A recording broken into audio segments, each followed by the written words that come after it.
જય માતાજી મિત્રો, એક્ટિવ આવી છે. પાછળના લાઇનર બદલાવાના છે.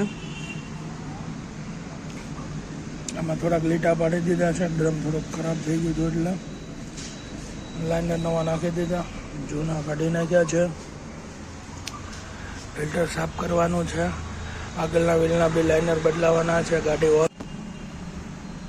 જુઓ મિત્રો, પાછળના બુશિંગ તો સારા છે, ડગ નથી. આગળના બુશિંગ ખરાબ છે. તો આપણે આ ગ્રીન બુશ નવા નાખી દઈએ અને બ્રેક બનાવીએ. બ્રેક બનાવીને કરીએ ફિટ, મસ્ત થઈ જાય. પાછળના લાઇનર નખાઈ ગયા છે. હવે આગળનું કામ પતી જાય, બ્રેકનું કમ્પ્લેટ.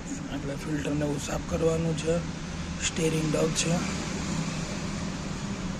નોર્મલી સ્ટીરિંગ ડગ છે. તે હું ખોલીને કાઢી નાખીએ અને પછી વોચ કરી નાખીએ. જો મિત્રો, કેટલી ફિલ્ટરમાંથી ધૂળ નીકળી. આખું ચોખ્ખું બધું ફિલ્ટર વાંધો નથી, સારું જ છે. ધૂળ પણ સૂકી હતી, ઓઇલવાળી નહોતી, એટલે ચાલશે.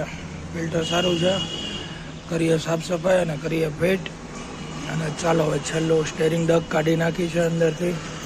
સ્ટેરિંગમાં ડગ હતી. આગળના બુશિંગ બદલી નાખ્યા છે. પાછળના લાઇનર બદલી નાખ્યા છે. અને હવે ફિટ ઓઇલ બદલાવાનું છે.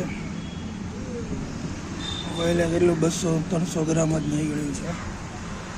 પછી સેલની સ્વિચ નવી નાખી, હેડલાઇટની સ્વિચ નવી નાખી, ડીપરની સ્વિચ નાખી અને મોરો ખોલતો તો બંધ કરી દીધો.